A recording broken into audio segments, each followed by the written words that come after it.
Alors ce matin, on va lire un petit passage dans la parole de Dieu, alléluia, dans le psaume 105, psaume 105, versets 8 et 9, alléluia. Alors il est écrit, il se rappelle à toujours son alliance, donc le il c'est Dieu, hein. Il se rappelle à toujours son alliance, ses promesses pour 1000 générations, l'alliance qu'il a traitée avec Abraham et le serment qu'il a fait à Isaac. Alléluia. Gloire au Seigneur. Alléluia. Je répète, il se rappelle à toujours son alliance, ses promesses pour 1000 générations, l'alliance qu'il a traitée avec Abraham et le serment qu'il a fait à Isaac. Amen. Gloire au Seigneur. Voilà, gloire au Seigneur. Donc ce matin, eh bien, je voudrais vous parler de la promesse de Dieu. Je voudrais vous parler de la promesse de Dieu. Alléluia. C'est formidable, vous savez, on voit que là, il nous parle de promesse, hein, d'une promesse qui a été faite à Abraham. Alléluia. Hein, et un serment qui a été fait à Isaac. Alléluia. Donc moi, ce matin, je voudrais vous parler de la promesse qui a été donnée à Abraham. Alors on va aller dans Genèse, au chapitre 22, pour qu'on voit cette promesse. Genèse, chapitre 22.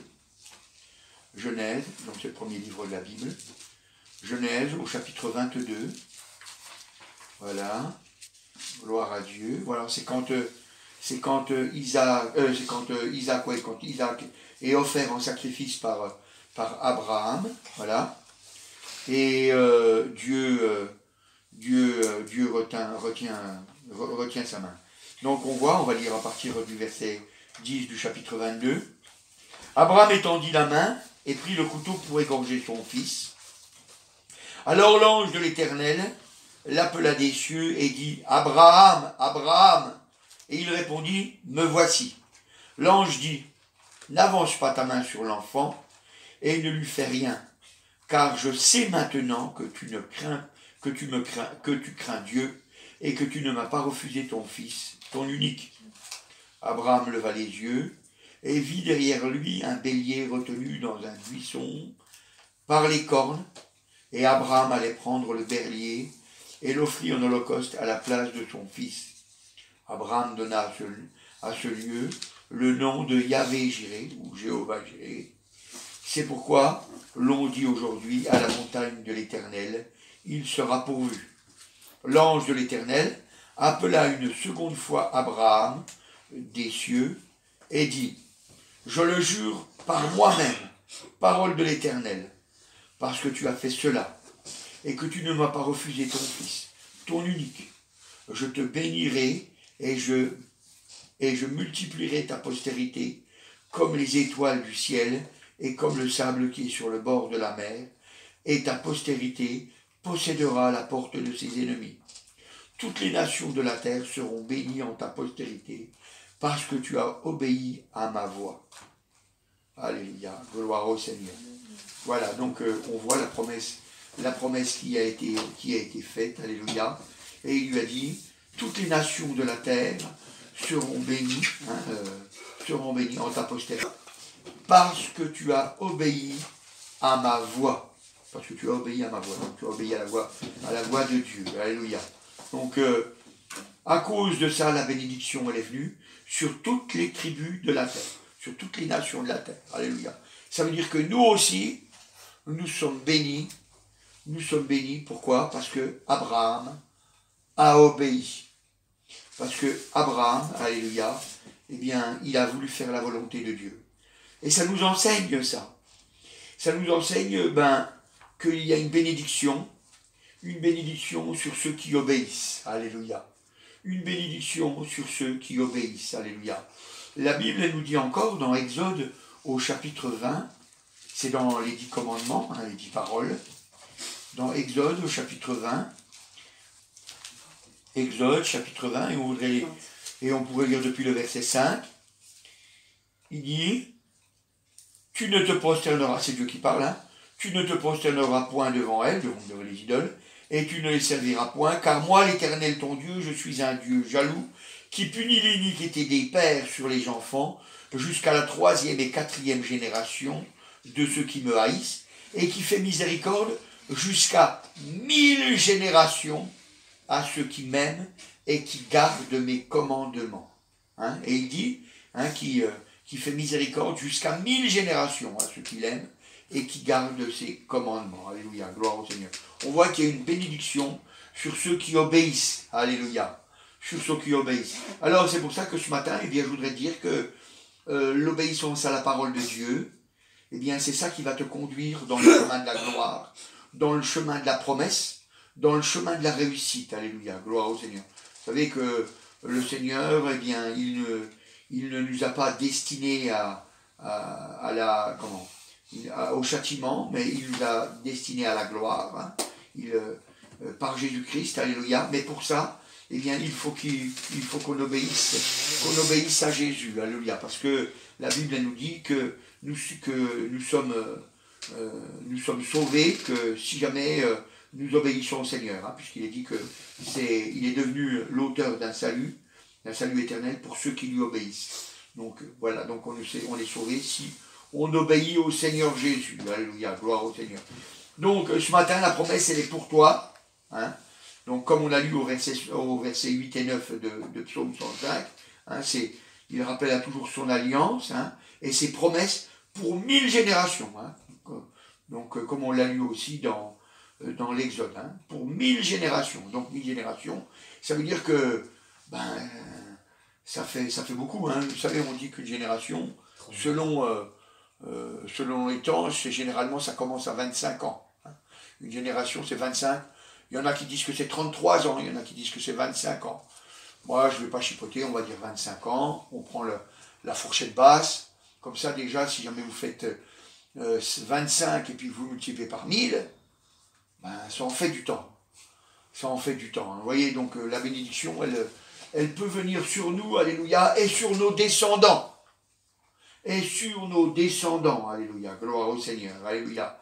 Donc, le Seigneur, il a dit que toutes les nations de la terre sont bénies en sa postérité, hein, donc, parce que tu as obéi à ma voix, alléluia. Donc, ça nous montre aussi que nous sommes liés avec le peuple juif. Hein, nous sommes liés avec le peuple d'Israël. Le chrétien, il est lié avec le peuple d'Israël. N'oubliez pas qu'on est dans un monde où on veut détruire Israël. Hein, quand on regarde, on s'aperçoit, c'est toujours des raisonnements fous, des raisonnements de folie pour détruire Israël. Vous voyez par exemple la dernière guerre mondiale, hein, ils ont cherché à détruire Israël, hein, donc il y avait le peuple allemand et le peuple arabe qui s'étaient liés ensemble pour détruire Israël. Hein. Généralement, on nous dit oui, il y avait les Allemands, mais on oublie de nous dire qu'il y avait les Arabes aussi. Il y avait les Arabes aussi. Hein. Ils étaient liés ensemble pour détruire Israël. Et on sait pertinemment que si jamais Israël n'existe plus, que si jamais Israël est détruit, alors les promesses de Dieu ne pourront pas subsister. Parce que Dieu a fait des prophéties avec Israël, par exemple la reconstruction du temple, elle ne pourrait pas avoir lieu si jamais Israël est détruit. On voit que si jamais Israël avait été détruit à la dernière guerre mondiale, Israël n'aurait pas pu retourner dans son pays. Donc c'est-à-dire que la promesse de Dieu n'aurait pas eu lieu. Mais Dieu bénit sa parole et il garde son peuple. Parce que n'oublions pas que Israël est toujours le peuple de Dieu. C'est un peuple désobéissant, mais il sert encore dans l'œuvre de Dieu pour que les prophéties s'accomplissent. Pour que les prophéties s'accomplissent. C'est un peuple désobéissant, c'est un peuple malheureusement qui est perdu, mais ils peuvent se tourner vers le Seigneur. Ils peuvent se tourner vers le Seigneur. D'ailleurs, il y en a, hein, il y a ce qu'on appelle les Juifs messianiques, qui eux se sont tournés vers Jésus, alléluia, et sont sauvés, alléluia, gloire au Seigneur. Donc il y a une promesse qui est là, alléluia, et nous sommes liés avec Israël, alléluia. C'est pour ça que nous prions pour Israël, alléluia, pour que la promesse de Dieu s'accomplisse, alléluia, et que Dieu garde Israël, alléluia. Gloire au Seigneur. Alors il est important de savoir que toutes ces promesses, elles sont là pour nous faire réussir dans notre vie spirituelle, alléluia. Vous savez que le péché vient facilement coucher à la porte, Hein, on est vite découragé à cause du péché et on a vite fait de perdre courage, c'est-à-dire on a vite fait de ne plus lire notre Bible, on a vite fait de ne plus prier, de ne plus rechercher la présence du Seigneur. On dit des petits alléluia comme ça, mais on ne recherche pas sérieusement la présence du Seigneur. Alors c'est pour ça que nous avons besoin de comprendre que cette promesse, eh bien, c'est une promesse pour nous faire réussir dans la vie spirituelle. Alléluia, gloire au Seigneur. Dans Galates au chapitre 3, versets 6 à 9. Galates, ça c'est dans le Nouveau Testament. Voilà. Galates, c'est avant Éphésiens. Galates au chapitre 3, versets 6 à 9. Galates, chapitre 3, versets 6 à 9, il est marqué « Comme Abraham crut à Dieu, et que cela lui fut imputé à justice, reconnaissez donc que ce sont ceux qui ont la foi qui sont fils d'Abraham. Ainsi, aussi l'Écriture prévoyant que Dieu justifierait les païens par la foi, a d'avance annoncé cette bonne nouvelle à Abraham. Toutes les nations seront bénies en toi. Ainsi, ceux qui croient sont bénis avec Abraham, le croyant. Alléluia. Hein, ceux qui croient sont bénis avec Abraham, le croyant. Donc c'est bien ce que je vous ai dit. On est lié à Israël. Alléluia. On est lié à Israël. La bénédiction est sur nous. Si nous croyons, alléluia, parce que ceux qui croient sont bénis avec Abraham, le croyant. Alléluia, gloire au Seigneur. Et donc, vous voyez, hein, ce sont ceux qui ont la foi, qui sont fils d'Abraham. Ce sont ceux qui ont la foi, qui sont fils d'Abraham. Vous voyez, donc, ça explique bien des choses. Quand on comprend que la foi, n'oublions pas que la foi, c'est la confiance en Dieu. La foi, c'est la confiance en Dieu. Donc, si on a cette confiance en Dieu, alors on est fils d'Abraham. Alléluia. Donc, on hérite de la promesse. On hérite de la promesse. Et c'est pour ça que ce matin, je voudrais que vous ayez cette confiance en Dieu. Je voudrais que vous ayez cette confiance en Dieu, alléluia. Parce que c'est cette confiance en Dieu, alléluia, qui va vous faire marcher, alléluia. Gloire au Seigneur. C'est important, alléluia. Vous savez, hier après-midi, je disais à une femme dans la rue, parce qu'elle me disait, que c'était pas tellement important. Je lui dis, vous savez, c'est la connaissance des choses qu'on a et la foi qu'on en a qui vont nous faire avancer ou pas. Et dans la discussion, comme je voyais qu'elle ne comprenait pas, je lui dis, imaginez-vous voir qu'il y a un gros trou au milieu de la route, et puis que votre fille, puisqu'elle m'avait dit qu'elle avait une fille, que votre fille elle est en voiture, et puis qu'elle vienne, et puis que c'est tout noir pour je ne sais quelle raison, mais c'est tout noir et on ne voit pas le trou. On ne voit pas le trou. Et que vous ne savez pas qu'il y a un trou. Vous êtes là, mais vous ne savez pas qu'il y a un trou. Et il y a votre fille qui passe comme ça. Qu'est-ce que vous allez faire? Elle m'a dit, rien, puisque je ne sais pas qu'il y a le trou. J'ai dit, mais si vous savez où il y a le trou, qu'est-ce que vous allez faire? Alors elle m'a dit, je vais essayer de l'empêcher de tomber dans le trou. Et j'ai dit, c'est normal. C'est parce que la connaissance que vous avez et la foi que vous avez, c'est-à-dire cette confiance que vous avez, eh bien, fait que vous allez l'arrêter ou pas. Eh bien, nous, c'est pareil. Nous, c'est pareil. Si on croit, si on a confiance que Dieu va nous garder, eh bien, il nous gardera. Et si nous avons cette connaissance qu'il nous garde pour que nous ne tombions pas dans le péché, parce que nous savons pertinemment que le péché nous conduit dans l'enfer, dans la souffrance éternelle, alors, eh bien, nous allons nous confier en Dieu. Et c'est ça qui est important de savoir. C'est ça qui est important de savoir. Et Abraham, lui, eh bien, il fuyait le péché, il rejetait le péché, parce qu'il voulait marcher selon Dieu. C'est pour ça qu'il n'a pas eu peur d'emmener son fils pour être mis en sacrifice, quoi, hein, pour qu'il ait la gorge tranchée, quoi. Il n'a pas eu peur. Il n'a pas eu peur. Parce que il avait la foi. il avait la foi que Dieu était capable même de le ressusciter des morts. Il disait, peu importe, si Dieu me demande de faire ça, il y a une raison, je ne connais pas laquelle, mais je sais une chose, c'est que Dieu, il est capable même de le ressusciter des morts. Donc, j'ai pas de crainte. J'ai pas de crainte, parce qu'il m'a fait une promesse. Il a dit que ma bénédiction, eh bien, elle serait dans ma postérité. Et c'est ma postérité, mon fils Isaac. Alors, je ne peux pas croire que Dieu va me l'enlever, qu'il va me l'enlever, puisque c'est ma postérité. Mais je peux croire qu'il va me bénir à travers ma postérité. Donc, comme la promesse, elle est pour moi, eh bien, il sauvera mon fils. Il a eu cette confiance. Il a eu cette confiance. Hein, vous voyez? La Bible, elle nous dit, dans Jacques, au chapitre 2, versets 21 à 24, dans Jacques, au chapitre 2, voilà, Jacques, chapitre 2, voilà, versets 21 à 24,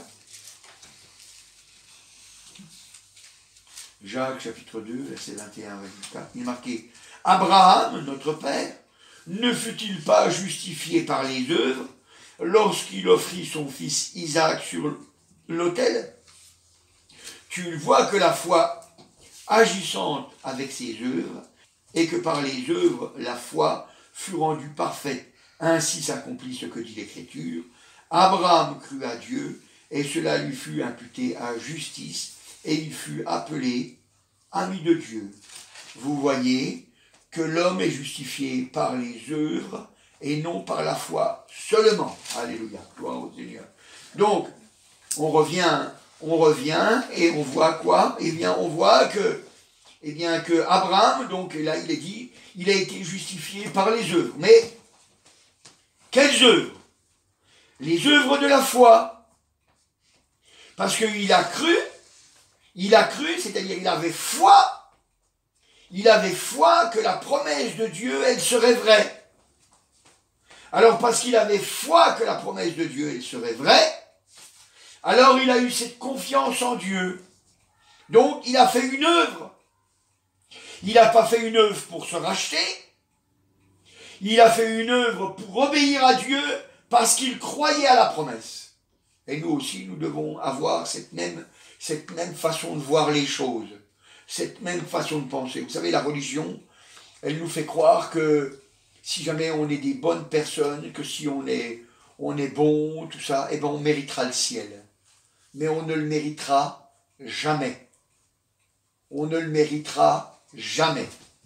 Et c'est pour ça que nous devons nous appuyer sur Jésus, sur cette promesse qu'il a faite, que si jamais on se confie en lui, si on vient dans sa présence, si on cherche sa présence, alors on ne sera pas déçu parce que le sang de Jésus, alléluia, eh bien il a coulé pour que nous soyons sauvés, alléluia. Et maintenant que nous sommes sauvés, nous pouvons obéir, non pas pour notre salut, mais nous pouvons obéir pour accomplir les œuvres que Dieu a préparées pour nous à l'avance. Parce que Dieu veut nous bénir. Comme vous savez, je ne vous le cache pas, que quand on va arriver dans le ciel, moi je parle des sauvés, eh bien quand nous allons arriver dans le ciel, nous n'aurons pas tous la même récompense. Nous n'aurons pas tous la même récompense. La Bible, elle dit que tout passera à travers du feu, et puis pour quelques-uns, ils seront juste sauvés comme au travers du feu. Merci Seigneur, ils sont dans le ciel quand même.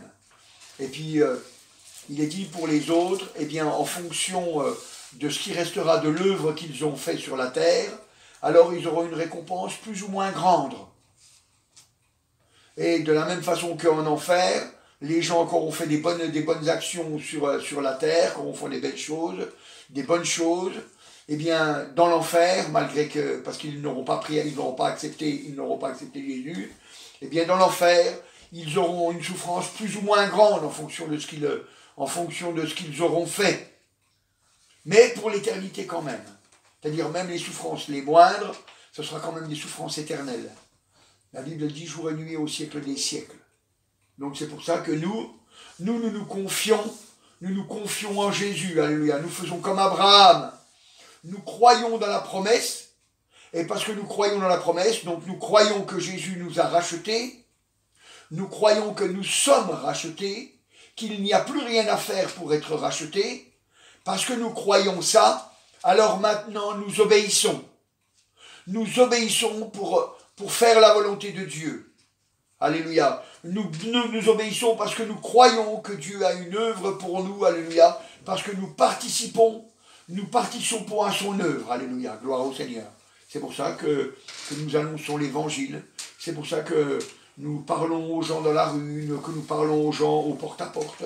C'est pour ça que nous distribuons des tracts dans les boîtes aux lettres pour faire la volonté de Dieu, pour que des âmes se tournent vers le Seigneur. C'est pour ça que nous parlons à nos familles, parce que nous voulons qu'ils soient sauvés, nous croyons au salut éternel, nous croyons que Jésus a parlé, et que Jésus, alléluia, a payé le prix, gloire à Dieu. C'est important, alléluia, gloire au Seigneur. D'ailleurs, la Bible, elle nous précise, en cas où nous aurions des doutes, dans Romains au chapitre 3, et au verset 28, Romains chapitre 3,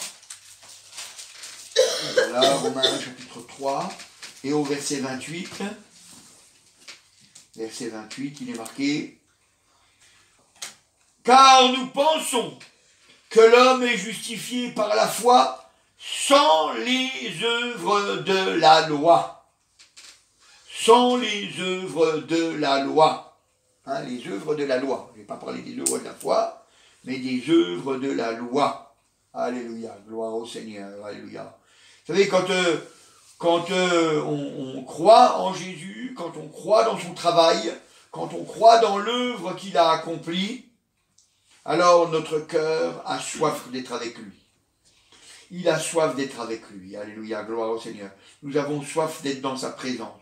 Parce que nous savons qu'il a payé, car nous pensons que l'homme est justifié par la foi, sans les œuvres de la loi. Sans les œuvres de la loi. Alors vous savez, je ne vous le cache pas, vous aurez des attaques là-dessus. Vous aurez des attaques là-dessus. Parce que le diable, il va vous attaquer. Vous savez, le diable, il nous attaque, et puis il nous met notre péché devant les yeux. Et puis il dit comme ça, il dit, voilà, faut que tu fasses des bonnes œuvres pour que tu aies l'assurance de ton salut. Et ça, c'est un mensonge. Ça, c'est un mensonge. Pour avoir l'assurance de notre salut, il faut qu'on vienne auprès du Seigneur Jésus. Alléluia. Et les œuvres de la foi que nous ferons, ça prouvera simplement que nous nous approchons du Seigneur Jésus. Ça ne montrera pas notre salut, mais ça prouvera juste qu'on veut vivre avec le Seigneur Jésus. Alléluia. Ça change tout. Ça change tout. Ça ne nous sauve pas. Ça montre juste qu'on veut vivre avec Jésus. Alléluia. Et c'est pour ça que ce matin, alléluia, eh bien, je veux que vous preniez à cœur de vraiment faire comme Abraham, qui s'est confié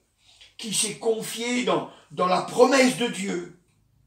Dans la promesse de Dieu. C'est une promesse. Hein. La Bible, elle nous dit, Dieu veut que tous les hommes soient sauvés. Ça, c'est la promesse de Dieu. Il veut que tous les hommes soient sauvés. C'est une promesse qu'il nous fait. Hein, c'est son désir. C'est son désir. C'est une promesse. Donc, ça veut dire que si nous, on prend ça, on dit comme ça, on dit, puisqu'il veut que tous les hommes ils soient sauvés, ça veut dire qu'il veut que je sois sauvé. Donc, ça veut dire qu'il va m'aider à être sauvé, à rester sauvé. Il va m'aider. Il va m'aider à marcher jusqu'au ciel. Il va m'aider à tenir jusqu'au bout. Il va le faire. Il va le faire. On s'appuie sur cette parole. Et c'est pour ça qu'il nous a envoyé Jésus pour mourir pour nos péchés. Alléluia. Puisqu'on s'appuie sur cette parole, alors on a la force. On a de la force. Et ce que nous faisons, eh bien nous le faisons parce que nous sommes heureux d'avoir été sauvés. D'avoir été sauvés. Vous savez, hein, c'est formidable. Moi je vois par exemple quand mes enfants ils étaient plus petits, eh bien ils avaient à cœur de faire des choses pour nous, sans même qu'on leur demande. Par exemple, moi quand je rentrais du travail, eh bien j'avais de mes enfants, hein, j'avais mes enfants, pas toujours les mêmes, mais j'avais mes enfants qui venaient et qui m'apportaient mes chaussons pour que je puisse mettre mes chaussons et puis ranger mes chaussures. J'ai jamais demandé à mes enfants de faire ça. Et ils n'ont pas trouvé que c'était une obligation. Ils l'ont fait parce qu'ils m'aimaient. C'est tout. Juste parce qu'ils m'aimaient. ils ont été reconnaissants, ils étaient reconnaissants, et parce qu'ils m'aimaient, eh bien, hop, ils ont fait cette chose-là. Moi, j'ai jamais demandé, mais eux, ils ont eu à cœur de le faire, et c'était pas une loi pour eux. C'était pas une loi pour eux. Mais c'était comme ça, c'était comme ça. Et pour nous, en tant que chrétiens, c'est pareil. On obéit à la parole de Dieu, pas parce que c'est une loi. On obéit à la parole de Dieu parce qu'on est d'accord avec Dieu. On veut vivre comme Dieu nous a proposé. Donc on veut une vie sans le péché, ça veut dire sans mentir, sans voler, sans tuer, sans faire du mal à notre prochain, etc. On veut cette vie-là parce que on croit que cette vie, eh bien, c'est une vie qui nous rend heureux et que c'est cette vie-là qu'on va vivre dans le ciel. Alors, parce qu'on croit ça, eh bien, on veut vivre déjà sur la terre cette vie. Et c'est des œuvres, mais c'est des œuvres de la foi. Parce qu'on croit à ce monde, que Dieu nous propose. Pas à ce monde qui est là autour de nous et qui nous perd, mais à ce monde que Dieu nous propose. Voyez ? Dès qu'on croit à la promesse, alors on avance. Dès qu'on croit à la promesse, alors il y a des changements qui peuvent se faire dans nos vies. Il y a des transformations qui se font. Et les choses sont faciles. Les choses ne sont pas difficiles. Alléluia, gloire au Seigneur. Vous savez, c'est important, alléluia. C'est important d'apprendre à faire confiance à Dieu. Alléluia. La Bible nous dit dans Galates, au chapitre 3, Galates, chapitre 3, et au verset 2, Galates, chapitre 3, voilà, c'est juste avant Éphésiens, Galates et Éphésiens, voilà, chapitre 3, et au verset 2, il dit, Galates, chapitre 3, et au verset 2, voici seulement ce que je veux apprendre de vous. Est-ce par les œuvres de la loi que vous avez reçu l'Esprit, ou par la prédication de la foi? Ou par la prédication de la foi? La prédication de la foi, c'est quoi? C'est la prédication, donc c'est-à-dire c'est l'annonce. La prédication de la foi, c'est l'annonce de la confiance en Dieu. On apprend à lui faire confiance. C'est comme ça, hein? C'est comme ça que nous avons l'esprit de Dieu.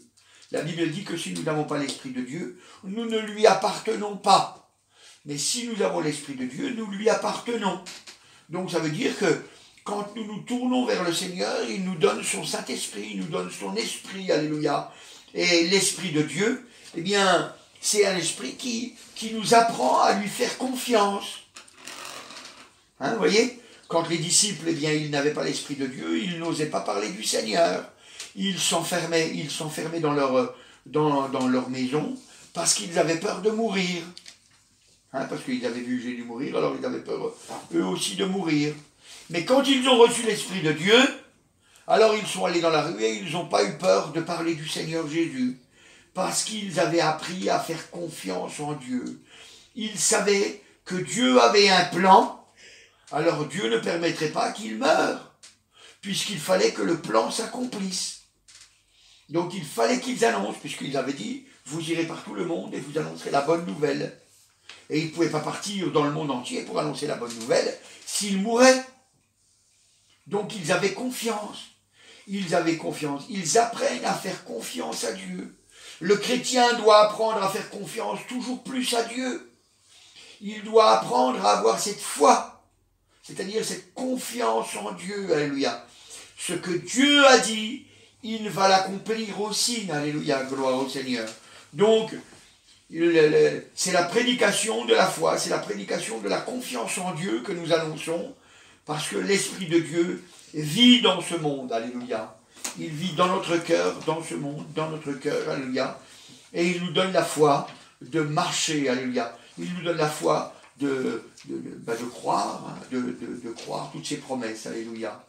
Vous savez, on voit que la réussite, elle a été dans cette confiance en Dieu. Quand vous regardez, par exemple, dans Actes des Apôtres, au chapitre 3, Voilà, c'est une fois que les disciples, ils ont pris courage, dans Actes au chapitre 3 et au verset 2, Actes des Apôtres au chapitre 3 et au verset 2, voilà, 3, 2, il est dit,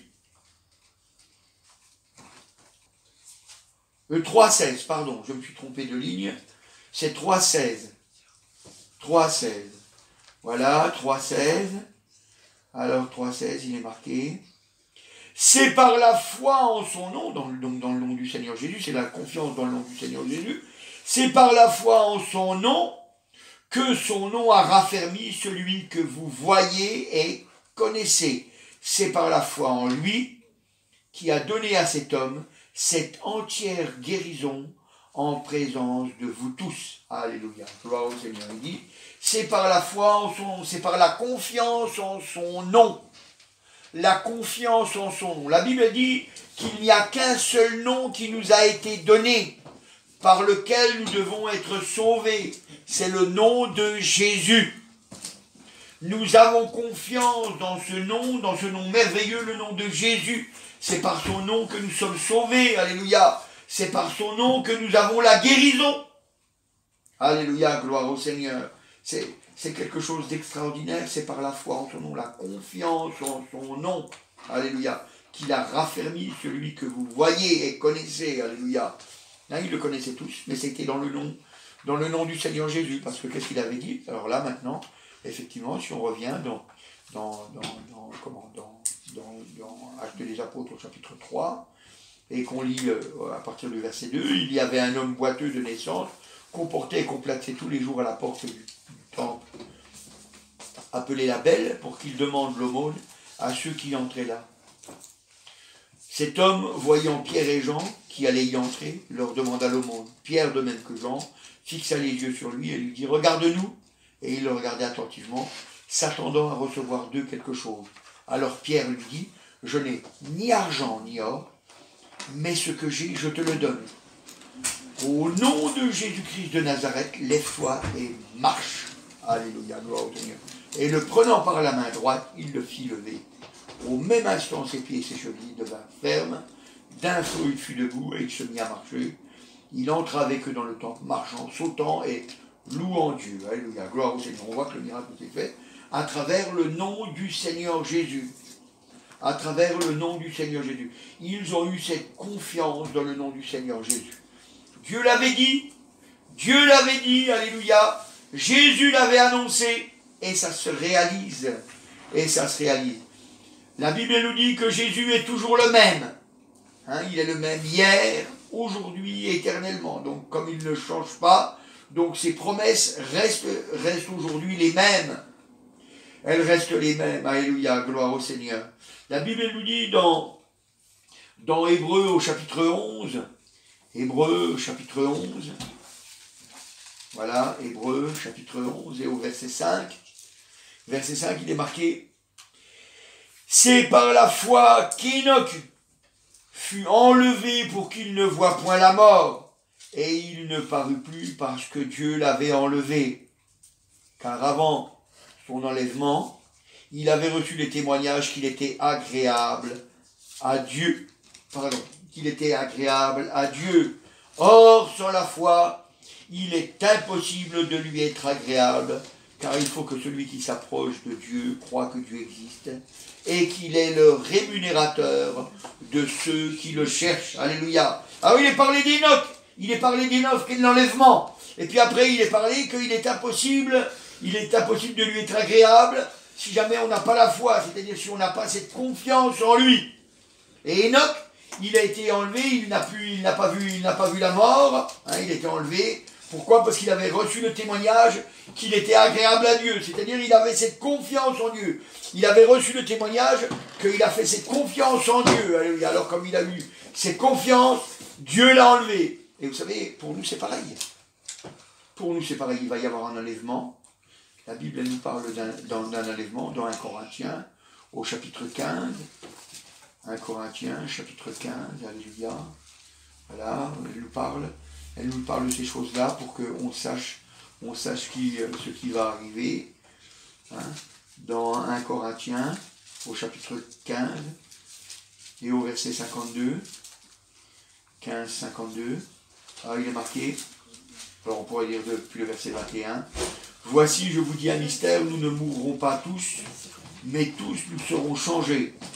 En un instant, en un clin d'œil, à la dernière trompette, la trompette sonnera, et les morts ressusciteront incorruptibles. Et nous serons changés, car il faut que ce corps corruptible revête l'incorruptibilité, et que ce corps mortel revête l'immortalité. Alléluia, gloire au Seigneur. Donc, on voit qu'il y aura un enlèvement. Il y aura un enlèvement, alléluia. Donc, il y a un changement dans notre corps qui va se faire. On va avoir un corps de gloire. D'abord, les morts ressusciteront. Et puis ensuite, nous serons changés. Et c'est quelque chose d'extraordinaire parce qu'on ne l'a jamais vu.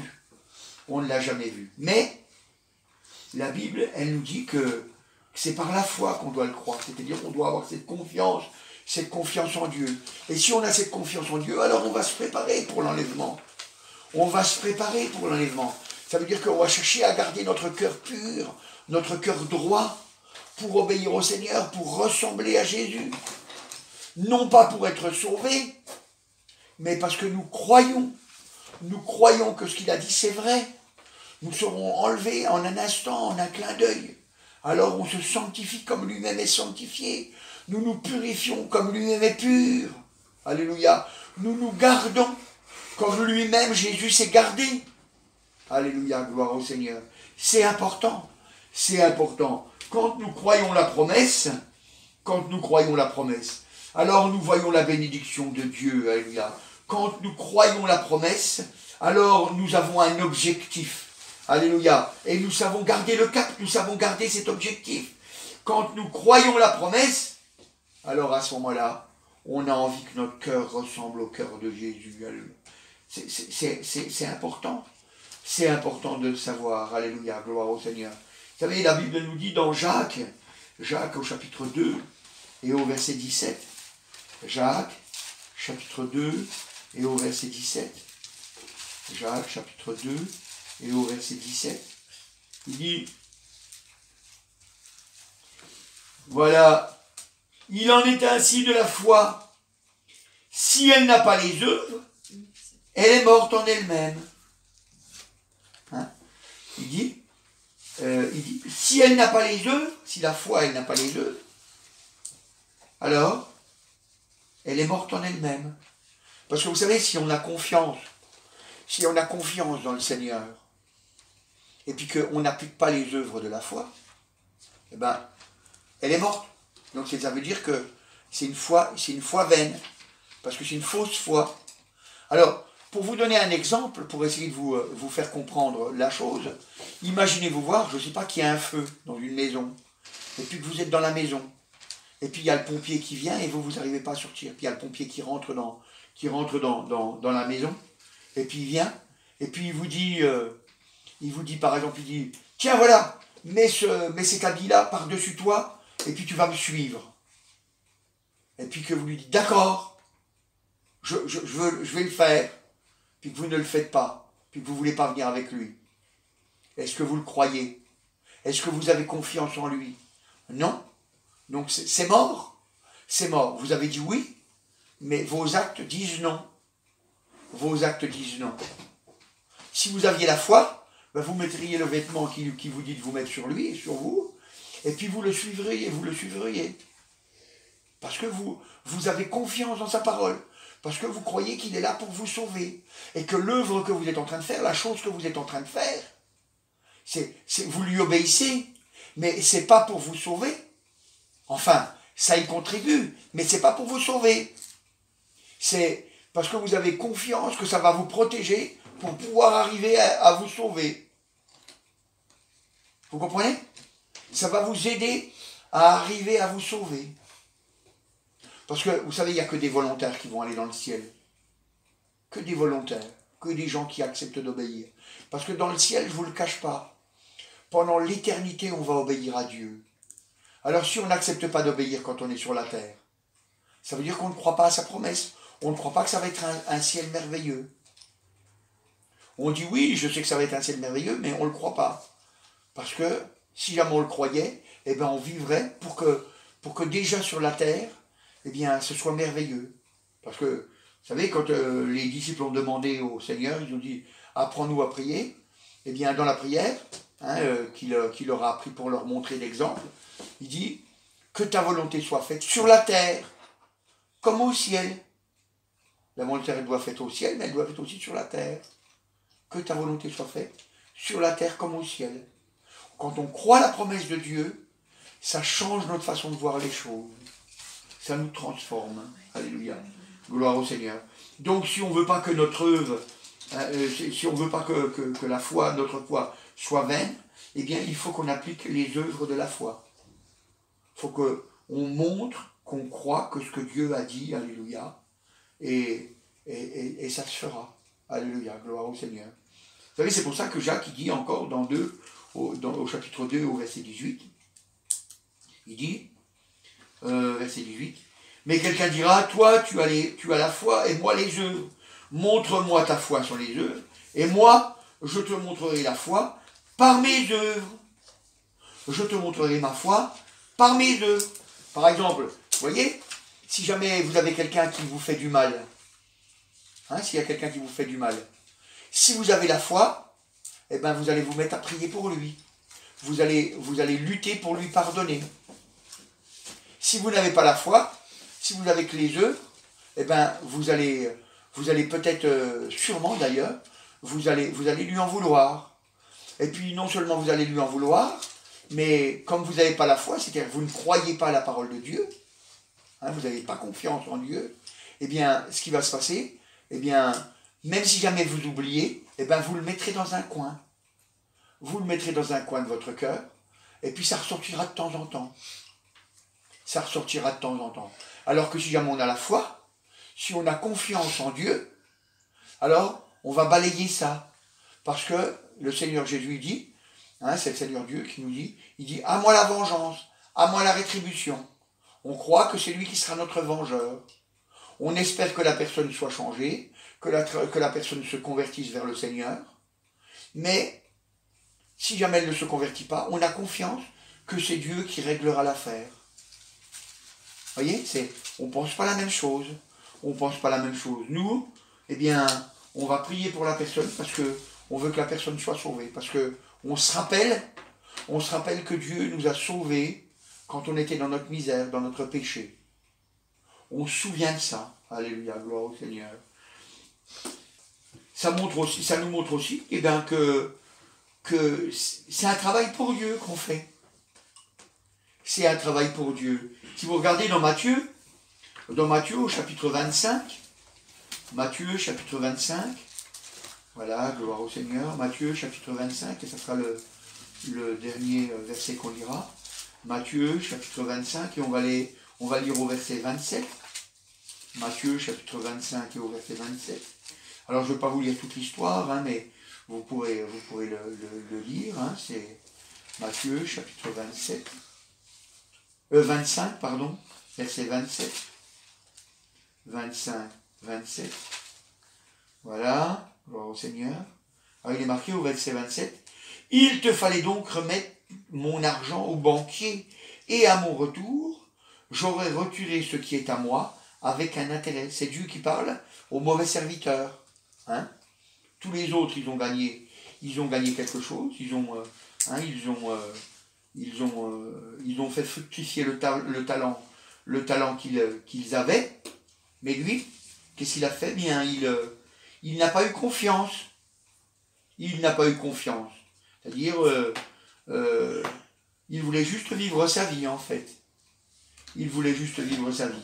Et il n'a rien rapporté pour le Seigneur. Nous, en tant que chrétiens, on doit rapporter pour le Seigneur. Alors, il est vrai que le Seigneur nous a appelés à parler. On doit parler autour de nous, à nos frères, à nos sœurs, à nos parents, à nos amis. On doit leur parler du Seigneur. Ça veut dire qu'on a toute une œuvre de préparation à faire. Hein? Donc, c'est-à-dire on va prier pour eux. Et puis, on va demander à Dieu qu'il prépare des moments, des choses pour qu'on puisse parler, pour qu'on puisse le faire. Quand nous, par exemple, on va faire du porte-à-porte, eh bien, pour faire du porte-à-porte, on prie avant. pour que le Seigneur bénisse. Quand Joanville ont prié avant, pour que le Seigneur bénisse. On croit que la promesse de Dieu va se réaliser. Et puis que des âmes vont se tourner vers le Seigneur. Alléluia. Et après, le reste, c'est pas notre problème. Le reste, c'est pas notre problème. Nous, on travaille pour Dieu. On croit que le talent va être fructifié. Et puis pour le reste, c'est pas notre affaire. C'est Dieu qui s'occupe de tout le reste. C'est Dieu qui s'occupe de tout le reste. Et vous voyez, ça nous montre que Dieu veut qu'on ait de la réussite. Le chrétien doit avoir de la réussite. Alléluia. Alors, ce matin, je veux que vous ayez de la réussite. Alléluia. Je veux que vous ayez de la réussite dans ce que vous entreprenez. Mais je veux que vous ayez de la réussite pour Dieu. Parce que c'est comme ça que vous réussirez, alléluia, avec le Seigneur. Si vous obéissez au Seigneur. Alléluia. Merci Seigneur Jésus. Je te remercie, agneau de Dieu, de tes promesses, Seigneur. On sait, Seigneur, que tu les tiens, Seigneur, alléluia. Que c'est toi, Seigneur, qui nous fait réussir, Seigneur. Et que c'est toi qui nous conduis, Seigneur. Oh, je te demande encore, Seigneur, de nous conduire encore, Seigneur, dans ta grâce et dans ta miséricorde, pour que